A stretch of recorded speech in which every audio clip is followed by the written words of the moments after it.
It's January 12th here in Seoul, and I'm Kim Dami. We begin with these stories making the headlines at this hour. Starting with the seizure of an oil tanker by Iran in the Gulf of Oman. 5 armed men with masks on reportedly boarded the vessel St. Nicholas and ordered a change of course towards an Iranian port in retaliation for the U.S. confiscating the same vessel and its oil last year. The U.S. called on the Iranian government to immediately free the ship and its crew. U.S. consumer prices rose 0.3% in December. That's higher than expected at a time when inflationary pressures are expected to ease. The increase was mostly driven by higher costs of housing, as well as dining out and car insurance. The Asian Football Confederation's Asian Cup 2023 kicks off today over in Qatar. Team Korea is looking to bring home the Asian Cup after over 6 decades. Iran state media says Iran has captured an oil tanker destined for Turkey in the Gulf of Oman. The confiscation is apparently retaliation for the same ship and oil that it had aboard being seized by the U.S. last year. Our Shin Ha-young starts us off. The Iranian Navy seized an oil tanker, the St. Nicholas, in the Gulf of Oman on Thursday morning local time, according to Iran's state-run Tasnim news agency. The media outlet reported that the action was taken in compliance with an order from an Iranian court and was allegedly in retaliation for the confiscation of the same tanker and the Iranian oil by the U.S. last year. According to the BBC, the oil tanker was in transit between the Iraqi port of Basra to its intended destination in Turkey when it was boarded by masked gunmen who ordered that the vessel's course be altered toward an Iranian port. There is believed to be 1 Greek and 18 Filipino nationals aboard as crew members on the Marshall Islands flagged ship. The location of the seizure is the Strait of Hormuz, a vital oil trading route for major oil production countries, including Saudi Arabia, the UAE, Iran, and Iraq. 1/3 of the world's natural gas consumption and 1/6 of the world's oil passes through the region. In response, the White House strongly condemned the action and urged the ship's immediate release. The Iranian government should immediately release the ship and its crew. These provocative and unacceptable actions need to stop. We'll continue to work with our allies and partners to deter and confront the full range of Iran's concerning and destabilizing behavior in close coordination, of course. There is also speculation that the seizure may also be retaliation for ongoing tension in the Middle East. Iran has previously warned of a strong response to the conflict in Gaza, as well as the assassination of a Hezbollah leader and airstrikes on Iran-linked facilities in Syria. And with attacks by Yemen's Houthi rebels on ships passing through the Red Sea, the capture of the St. Nicholas is expected to further intensify tensions in the region. Shin Ha-young, Arirang News. And we are just learning that the U.S. and the UK have begun airstrikes against Houthi rebel targets in Yemen. This comes just a day after Washington warned Houthis they would be held accountable for continued attacks in the Red Sea. We'll bring more details in our later newscast. Now, moving on, Ukrainian President Volodymyr Zelenskyy says Russia received more than 1 million rounds of ammunition from North Korea. Zelenskyy on Thursday said during a visit to Estonia that Russia is also negotiating the purchase of Iranian missiles. He also stressed the supplies of weapons to Russia by the enemies of the U.S. highlights the need for the West to continue providing weapons to Ukraine. On the same day, the U.S. State Department condemned the arms exchange between Moscow and Pyongyang and stressed the role that Beijing needs to play to prevent it.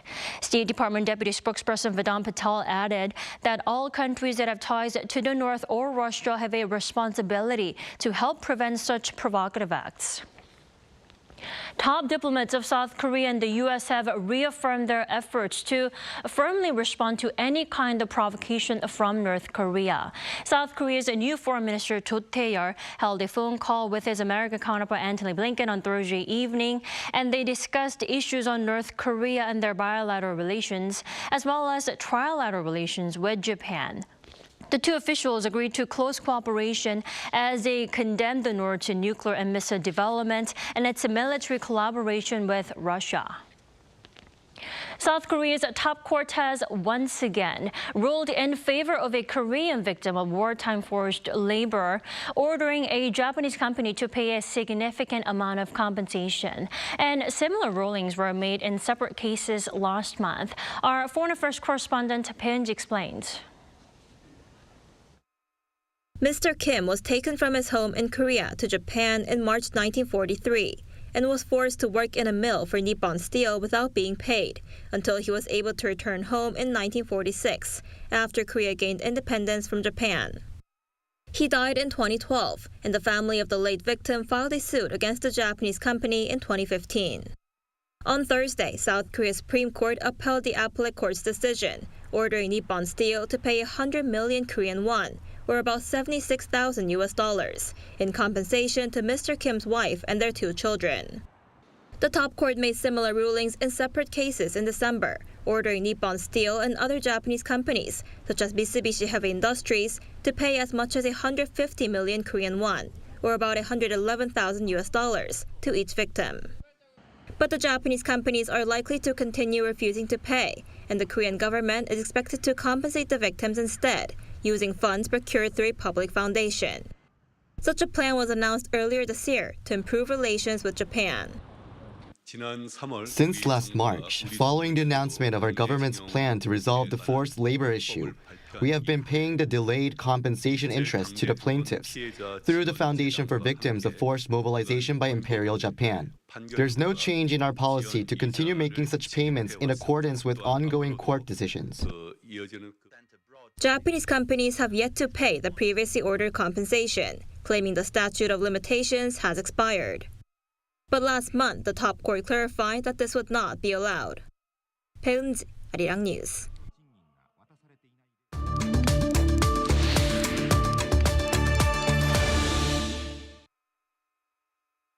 There are 2 jinx for Team Korea that come around during the Asian Cup season.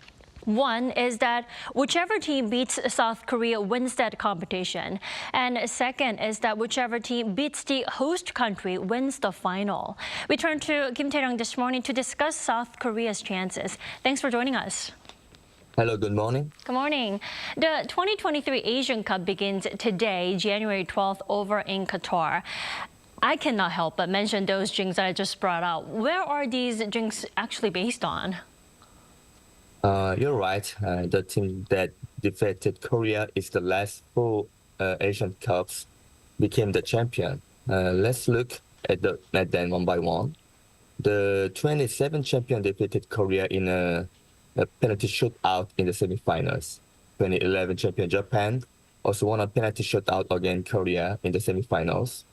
In 2015, Australia defeated Korea 2-1 in the final, and 2019, Qatar beat Korea in the quarterfinal and won the trophy. To elaborate on the second jinx, the country that eliminates the host country from the tournament wins the trophy.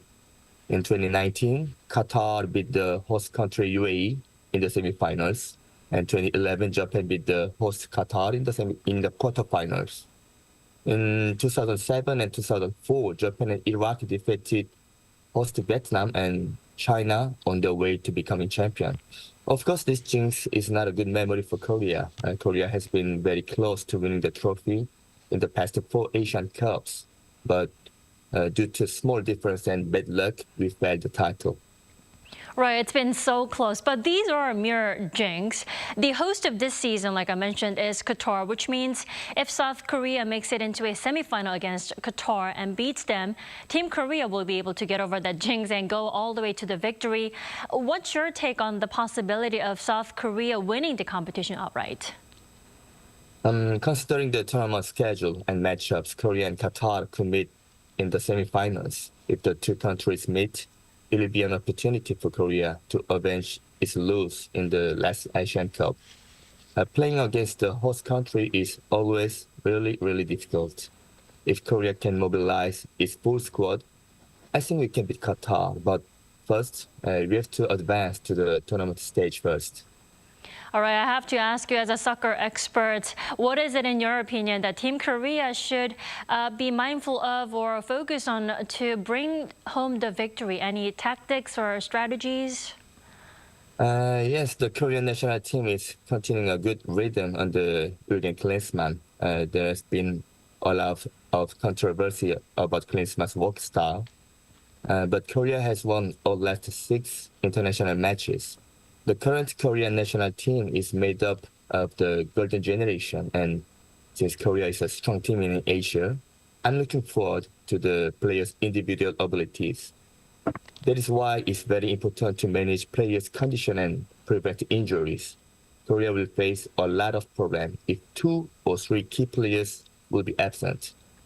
Against, we have to watch out for injuries and cards because the results are important in this Asian Cup.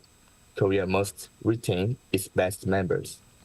Definitely. Now, this season must be an exciting news for a lot of fans here in the country, but also the Asian Cup this year is going to be a big one for South Korea's coach Jürgen Klinsmann, isn't it? He's a superstar in ancient Asia. When classifying type of generals, they talked about brave generals and clever generals and wise generals. However, there is a saying that the best among them is a general with luck. I wish Klinsmann good luck. He's a manager type head coach, not a strategist, but he's a different type of character than Paulo Bento. A method that failed in the past may be suitable for now. Of course, it could be other way around, but there is no right answer in football. As I said, the Korean team currently has many star players, so Klinsmann's method may be suitable for the current Korean team. Regardless of the result, Klinsmann will probably be very busy after the Asian Cup. For now, let's cheer and watch. Right, definitely. That's why the Asian Cup is so important for Team Korea. Now, why is it that then it's so important for Team Korea this season? What's coming next? Why is the Asian Cup important to the Korean team? Challenge for the Asian Championship after 64 years? Maybe the pride of Asia's leader?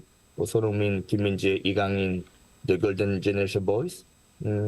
Yes, it all makes sense. It's my personal opinion, but even if Korea doesn't win the trophy at this Asian Cup, there won't be any major problem for the national team.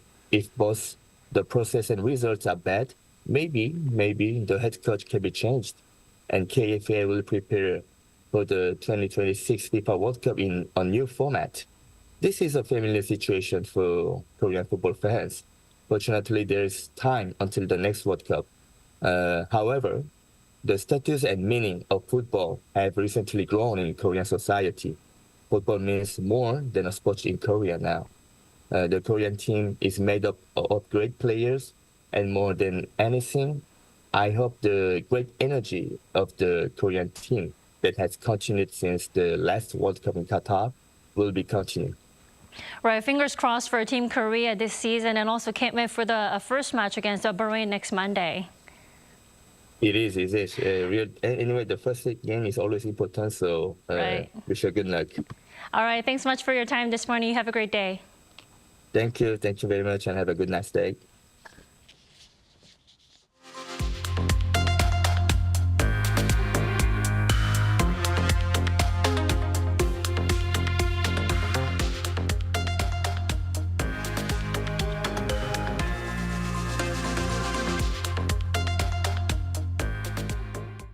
According to the U.S. Labor Department, prices consumers pay for goods and services went up more than expected in December.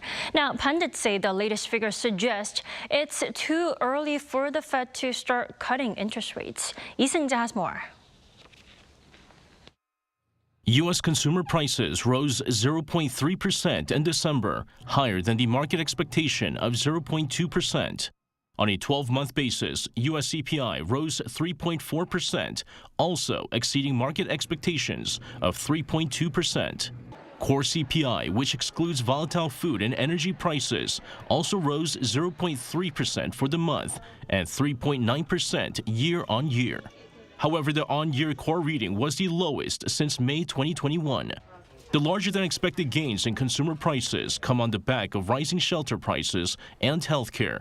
Shelter prices rose 0.5% for the month and accounted for more than half the core CPI increase.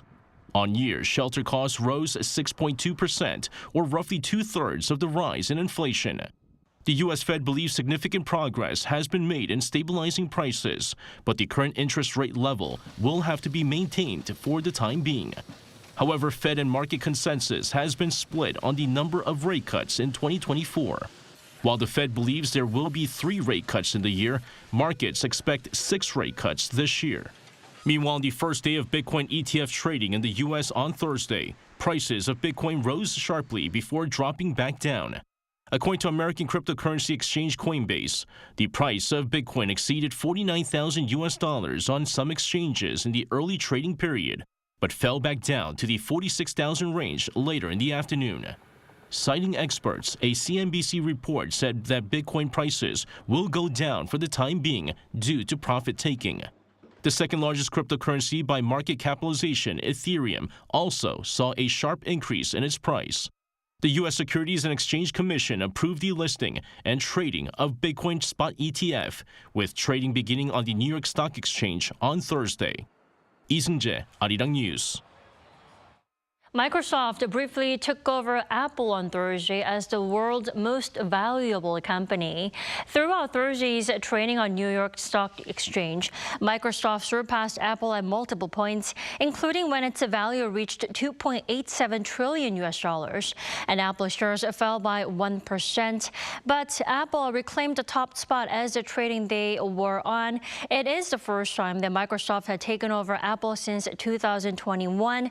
Observers say the stock price surge was led by the company's cloud computing services and investment in AI sector, mainly OpenAI, the developer of ChatGPT.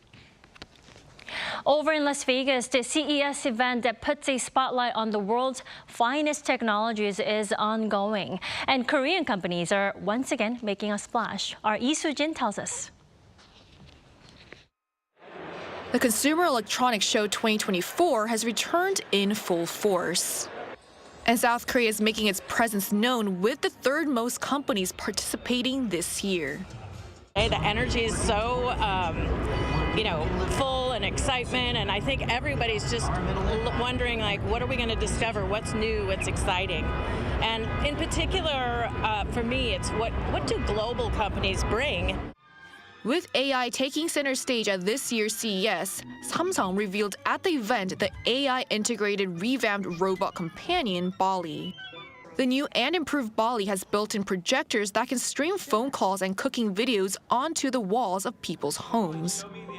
Another key theme was mobility, or more specifically, air mobility, as flying cars stole the show. Supernal, Hyundai Motors' advanced air mobility company, unveiled a prototype for its latest electric vertical takeoff and landing vehicle that is expected to be up and running by 2028. But it's not just big-name South Korean companies that are attracting attention, as a record number of South Korean startups were awarded innovation awards. Local startups also emphasized the importance of advanced technologies. We were able to win innovation awards in both the drones and unmanned systems and the human security for all categories, because the marine salvage and recovery market is becoming increasingly influenced by the robotics market. Sheco is a startup that develops environmental solutions, and its aquatic cleaning drone uses a rotor to direct water inside the device, where it separates the pollutants with mesh filters. It then discharges the purified water back into the ocean. Another startup that won an innovation award is The Little Cat, a digital pet healthcare company. It took home the accolade for its device that measures body composition in cats. The app shows various information such as the weight, BMI, fat and protein level, and recommends cat food based on the data. And for these startups, CES is important because it opens the door to more business opportunities. We've already had buyers and distributors from all over the world contact us thanks to CES. With CES drawing to a close, there's no doubt that South Korean companies have once again helped provide a closer look into the future of consumer technology. Lee Soo-jin, Arirang News.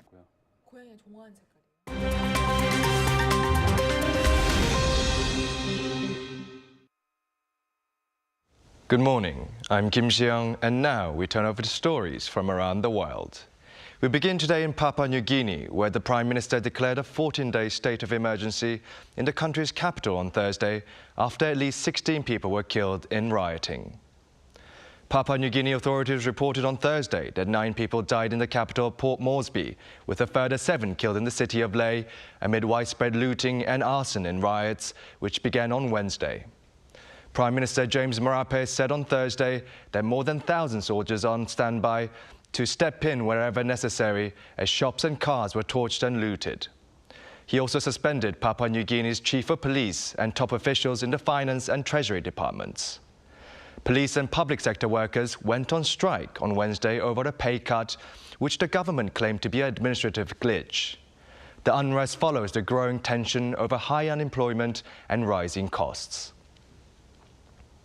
In Poland's capital, Warsaw, tens of thousands of opposition supporters gathered outside the country's parliament on Thursday in protest against the new Liberal government's change to the state media and imprisonment of 2 former ministers. President Andrzej Duda, an ally of the ousted Populist Law and Justice Party, said on Thursday that he has started the procedures to pardon the 2 former ministers who were jailed this week for abuse of power. The new pro-European government, led by Prime Minister Donald Tusk, has been reversing some often criticized policies of its populist predecessor. Germany's foreign minister on Thursday criticized China's aggressive actions in the South China Sea, saying that it violates the rights of other countries like the Philippines. Germany's top diplomat, Annalena Baerbock, held talks on Thursday with Philippines President Ferdinand Marcos Jr. and other top officials on a 2-day official visit. She said that Germany was prepared to help de-escalate growing tensions and set up mechanisms for peaceful resolutions of disputes. China claims sovereignty over almost the entirety of the South China Sea, cutting into the exclusive economic zones of Vietnam, the Philippines, Malaysia, Brunei, and Indonesia. Beijing has rejected The Hague's Permanent Court of Arbitration 2016 ruling that China's claims have no legal basis. The Vatican on Thursday unveiled plans for the restoration of the monumental baldachin, the canopy over the main altar of St. Peter's Basilica. The $770,000 restoration and conservation project, funded entirely by the Knights of Columbus, a Catholic fraternal organization, marks the first comprehensive work on the structure in 250 years. The 10-story tall baldachin was commissioned by Pope Urban VIII and created by Gian Lorenzo Bernini in the 17th century. The Vatican has pledged to complete the work on Bernini's masterpiece in time for Pope Francis' 2025 Jubilee.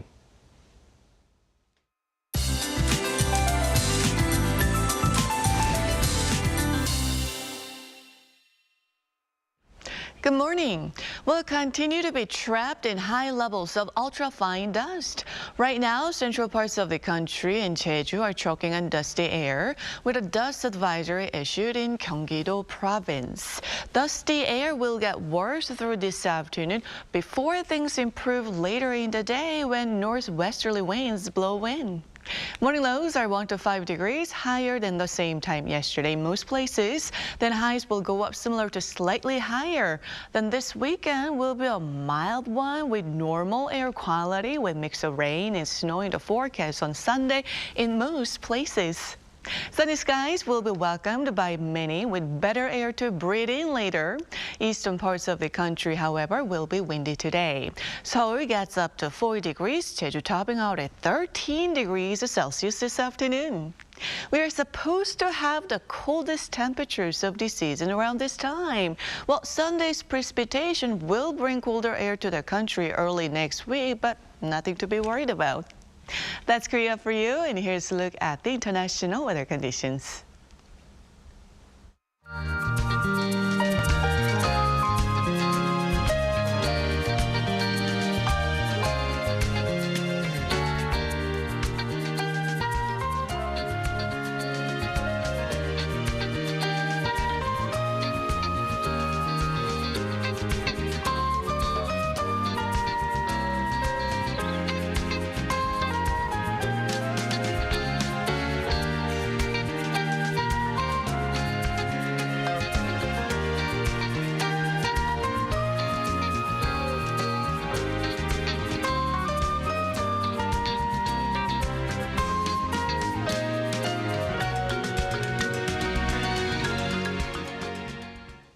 We thank you for watching New Day at Arirang. We'll be back next week for Monday's edition at the same time, 9 a.m. Korea time.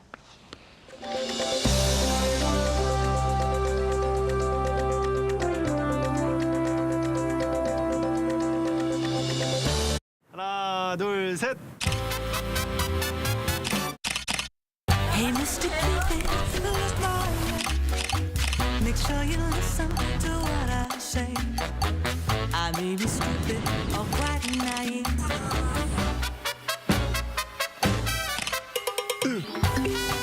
끝없이 쏟아지는 포토스팟. 휴대폰 한 대로 감당할 수 있겠니? Arrow straight through my heart. 웰컴.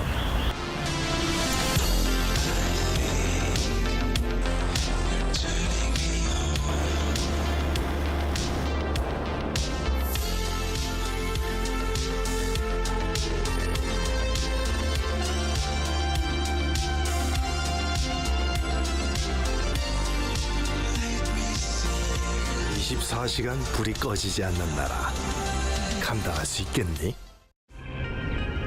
한국에 오면 먹어야죠.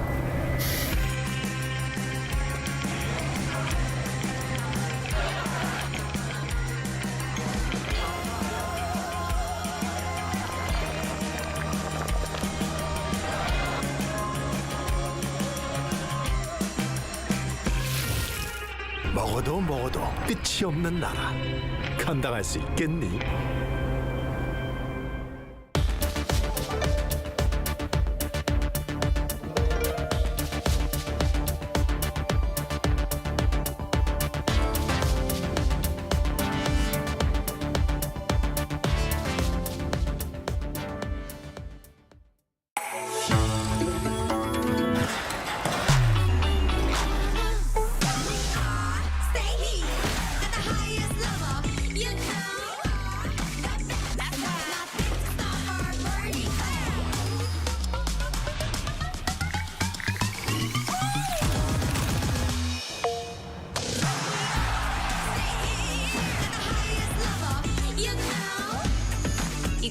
강원 동계 청소년 올림픽 대회.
한국에 오면 먹어야죠.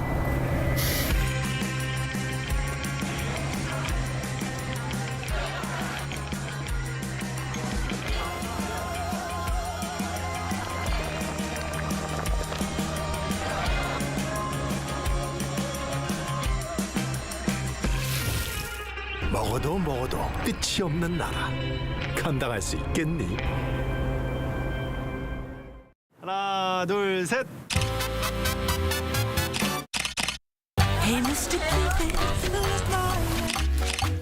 Make sure you listen to what I say. I may be stupid or quite naive.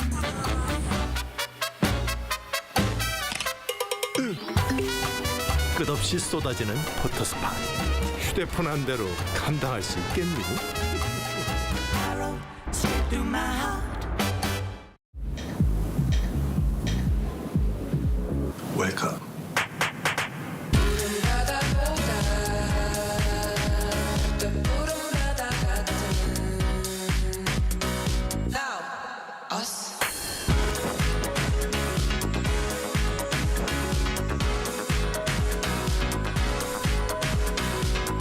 엄청난 에너지를 춤으로 뿜어내는 나라. 감당할 수 있겠니?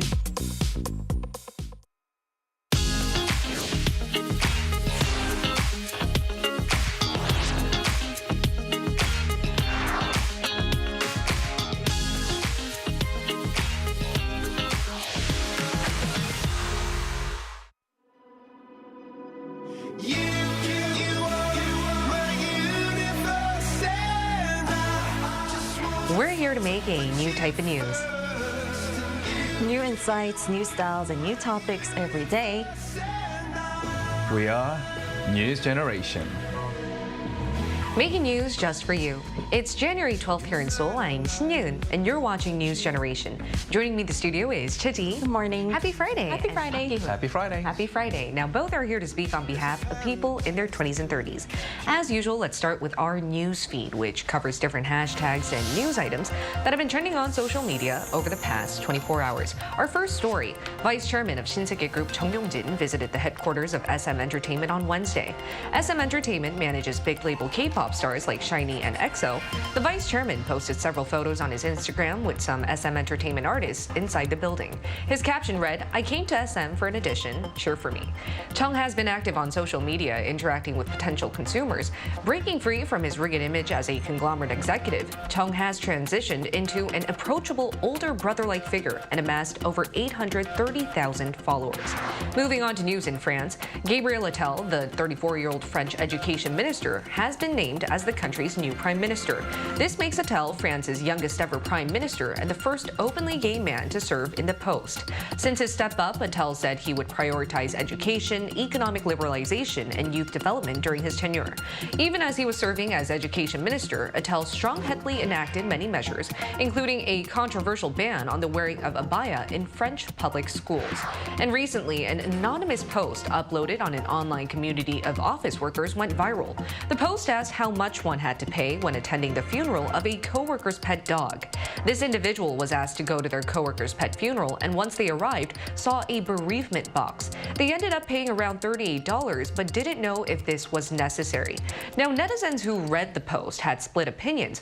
One side said pets are equivalent to family, and therefore the culture of throwing a pet funeral and leaving bereavement boxes should be considered the norm now. In other parts of the world, such as the US, Germany, and Japan, pet funerals are common, and there's many businesses dealing with pet loss therapy or pet funeral procedures, and South Korea is steadily seeing this sort of pet funeral cultural boom. There's around 68 licensed pet funeral service companies in Korea, and that's because as of last year, over 12.6 million Koreans had pets. But another standing argument was that many people don't even invite their coworkers to the funerals of their relatives these days, and therefore having a pet funeral seems to be over the top. They even said asking for bereavement money was too excessive. Now, here in the studio, Kyun, I know you don't have a pet, so you may not really relate to this story, but I am quite curious as to what you think.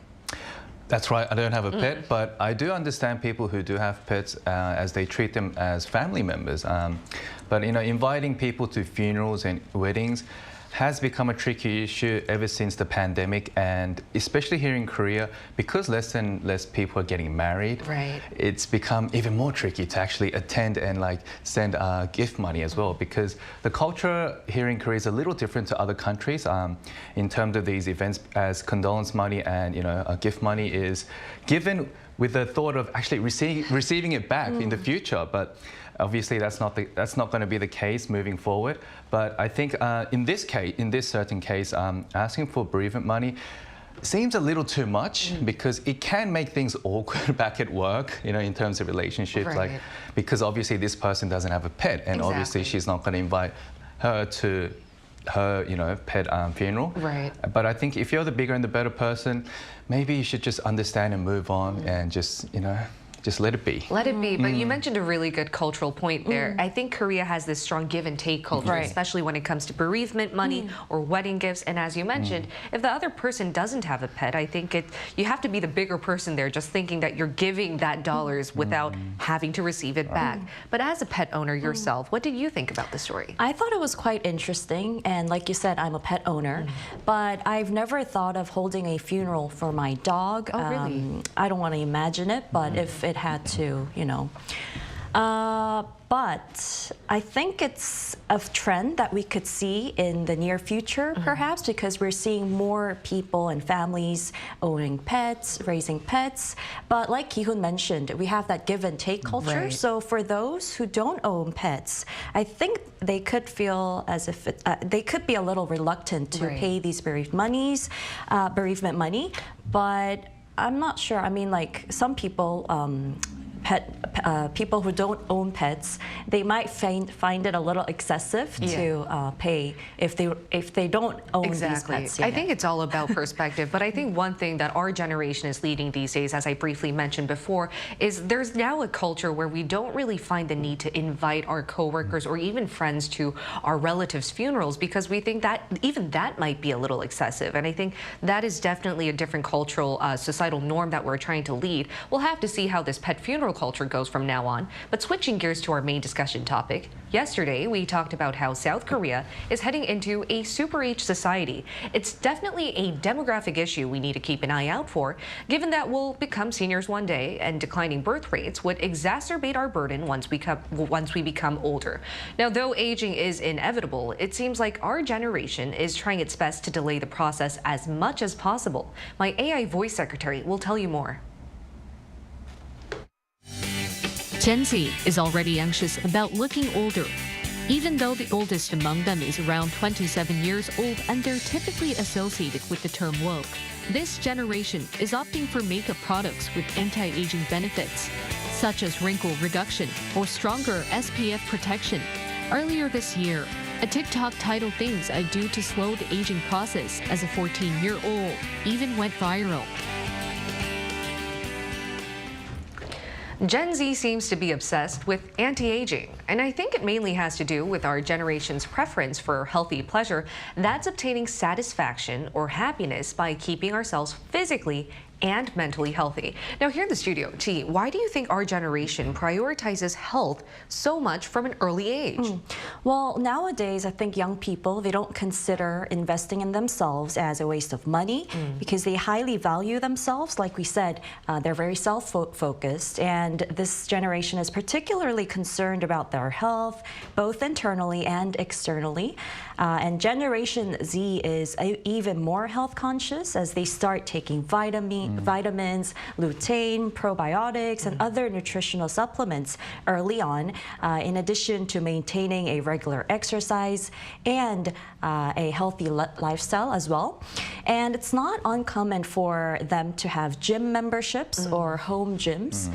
And taking care of oneself is considered very important amongst all of us, really. And they even take genetic tests. And we've mentioned this earlier before as well. And I've even taken one myself to identify areas of vulnerability and start caring for them in advance. And I've also started paying more attention to my health and aging since I've turned 30 as well. Exactly. So it's not only referring to Gen Z, but I think young adults in general seem to be really prioritizing their health. Kyun, why do you think our generation is doing that from a relatively young age, though? Well, I think another reason could be the tendency of the younger generation being a bit more sensitive to following different kinds of trends, and living a healthy lifestyle is definitely one of them. And there's also tons of millions of information available, and we being the digital natives, we're exposed to different types of health-related contents and programs. Hence, even if you weren't interested in taking care of your health, your best friend or even your virtual friends online could be really interested in this kind of topic. Hence, with the fear of missing out, the next thing you could be doing would be like home training, taking all these different types of supplements that helps with, anti-aging or, getting rid of your wrinkles or whatnot, and even going to the plastic surgery, for a Botox or like a filler shot. Yeah, I think that's a point that I would now like to focus on. Because we value maintaining our health from an early age, there's so many efforts we put in to keep ourselves from aging. And as we briefly saw in the introductory video, there's even a TikTok video that went viral showing a 14-year-old getting Botox in order to anti-age. So tell us more about just how exactly many young adults are prioritizing anti-aging, especially when it comes to our appearance. Well, a 14-year-old getting a Botox is too much. But the craze for anti-aging has gripped youngsters, as indicated by the billions of views of related content on TikTok. And the hashtags anti-aging, Botox, they've all respectively been viewed 7.9 billion times, 10.2 billion times, and even wrinkles 2.5 billion times. And both genders are interested in anti-aging routines. That's also a characteristic we can see. It's not just the women, it's not gender stereotypical, but both genders are very interested in self-caring, and they share their routines online. And it's not just about external appearance, like I said. They also care a lot about their inner beauty. I think that's a very good thing as well. They don't want to age not only just on the outside, but also in the inside. They're thinking of anti-aging in both perspectives. Would you like to add on? Do I look beautiful on the inside? You do. Can you tell? You glow. A little, A little. No, I was actually quite surprised to see that video go viral as well. The only thing I did when I was 14 to my skin was probably just apply sunscreen. Because that's good. If you live in Australia, you're bound to get a sunburn. That's so true. It's a must. But besides getting Botox or fillers to get rid of wrinkles, many young adults spend a lot of money on cosmetic products. You know, applying sunscreen, like I said, that's SPF like 50 plus is a must on a daily basis, along with purchasing like high-end cosmetic products that are, you know, like anti-wrinkle products, like eye creams, and also even face taping. Like, have you guys heard of face taping? Taping? What's that? You tape your face? It's a new trend that's happening all over the world.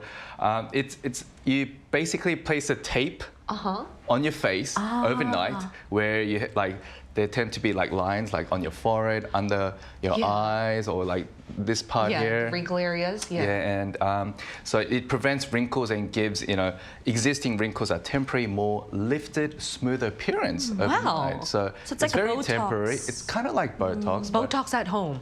At home, and it's a much cheaper method to do. But you know, there is no scientific evidence saying that it does prevent, you know, wrinkles, or like just straightens the lines out even more. And there are also side effects like, you know, skin irritations if you use it repeatedly. So, I mean, yeah, if you want to try it out, but if you do it excessively, you'll obviously experience a lot of side effects. That's a good point. There are definitely side effects. And if I may add on, I think another reason why our generation is fixated on anti-aging is because on media, we see like 50-something-year-olds or 60-something-year-olds still look like in their 20s and 30s. That sort of pressures our generation into having to catch up. You know, we want to maintain this beautiful, young-looking, youthful spirit on our appearance. And though it could be going in the right direction, there are some health side effects that we need to be considering, as well as some psychological side effects as well. We'll be covering that very soon. But in the meantime, we asked our viewers to share their own hacks on how to stay healthy and avoid aging. Here's what 3 of them had to say. Take a look at the screen to find out. Let's start with Hannah. Hannah said, regular exercise, a balanced diet, and ample sleep keep me feeling my best. Stress management is key for me, so I practice meditation and spend quality time with my loved ones. Bendy D97 said, I wash my face because my face is sensitive and I wanted my face fresh. And of course, I eat slowly. Recently, I ate a lot, but I plan to keep my food stable depending on the loads of servings. Always helping my daily anti-aging routine, even in current situations. Now, Ash Iron said, trying not to drink alcohol much, working out at least 3 times a week, and high quality of sleep. You know what? I agree with all of these different hacks our viewers gave, but it's much easier said than done. But to better find out the psychology behind this prioritization of exterior health and beauty, we're going to include a counselor. Stay tuned for our live interview.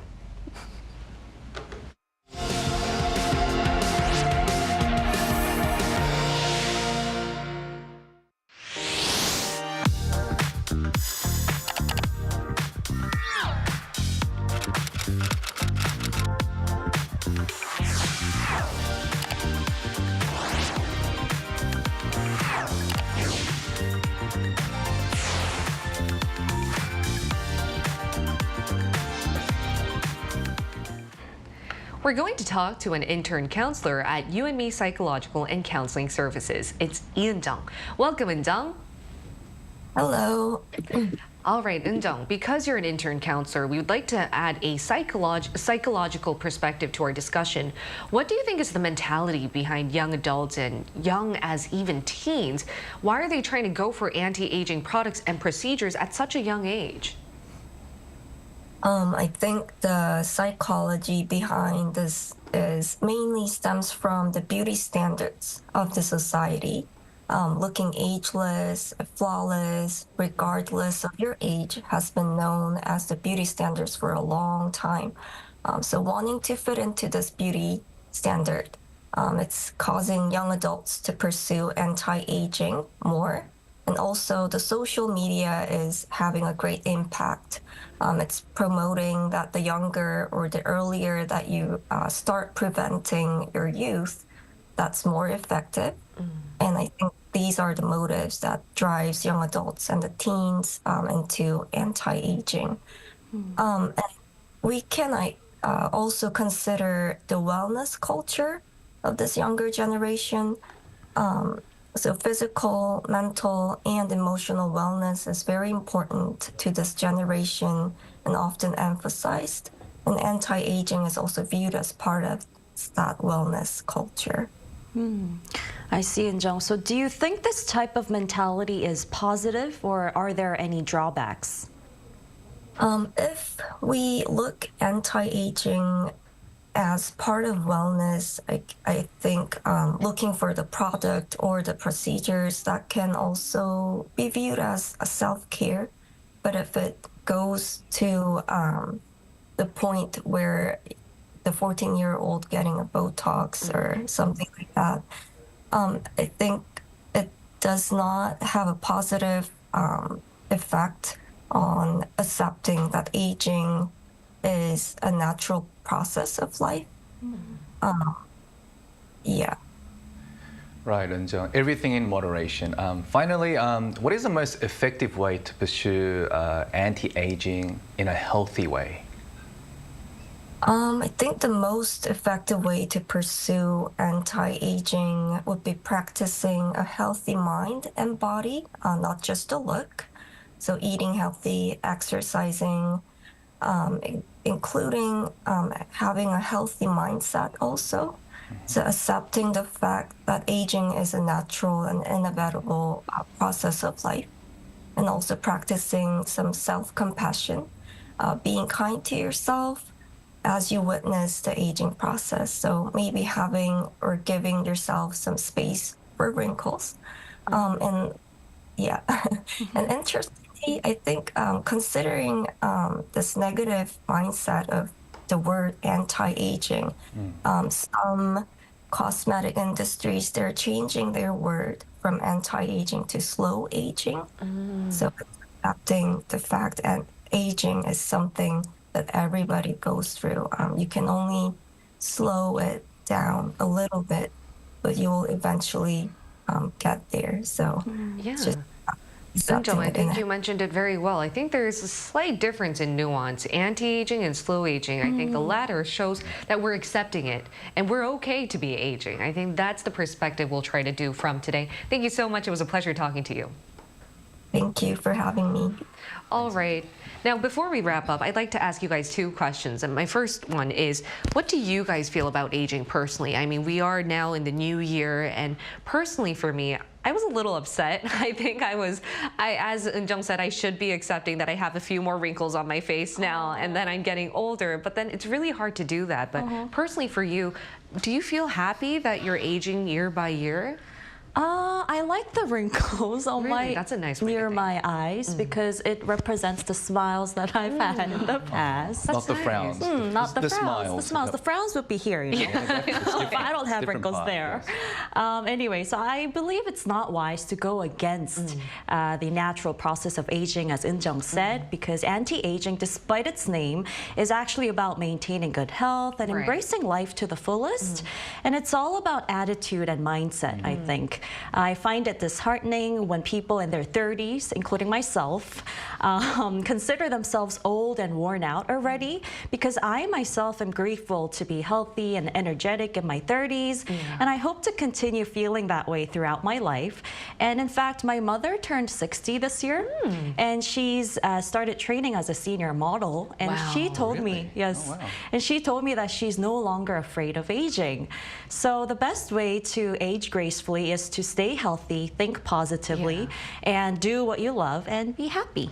You know, Chi, you answered my second question right off the bat without even me asking, because I was going to ask, then how should we accept aging? But before I do that to you, Q, let's go with the first question. What do you feel about the aging process? I wasn't so happy, you know, aging, because I have a funny story to tell.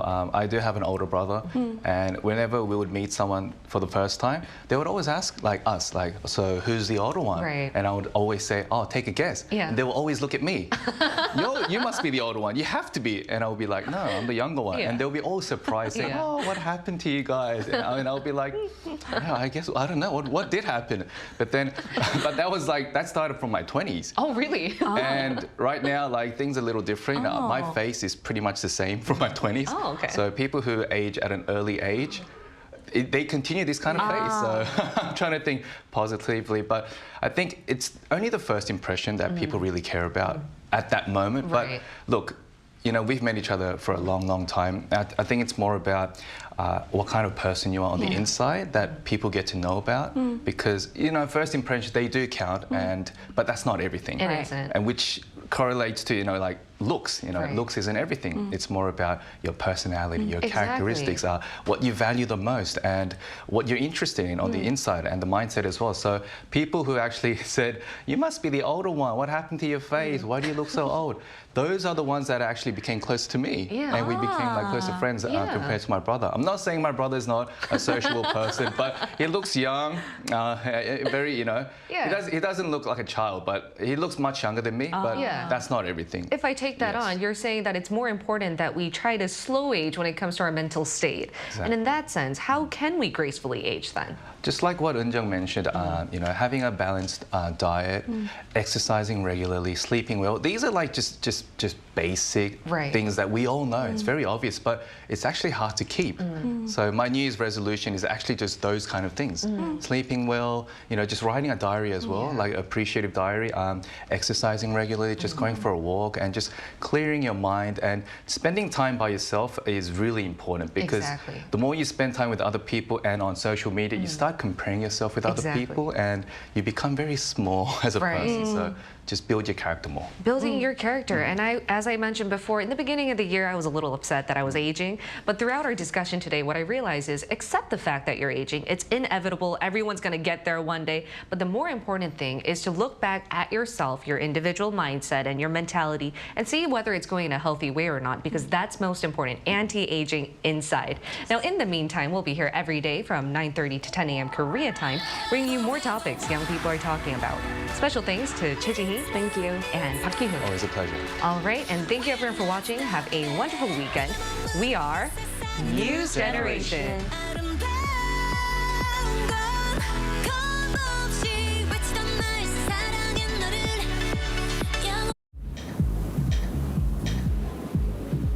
Welcome.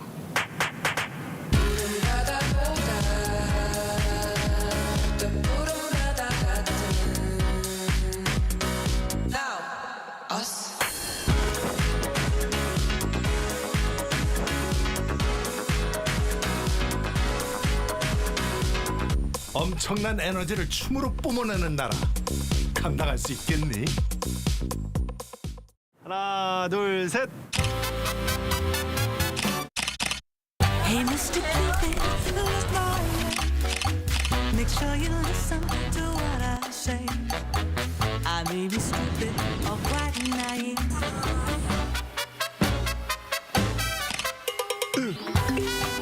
끝없이 쏟아지는 포토스팟. 휴대폰 한 대로 감당할 수 있겠니?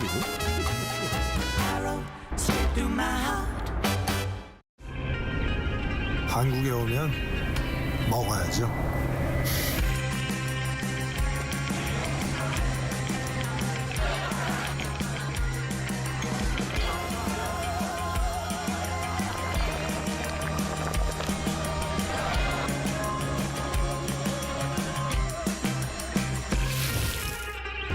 먹어도 끝이 없는 나라. 감당할 수 있겠니?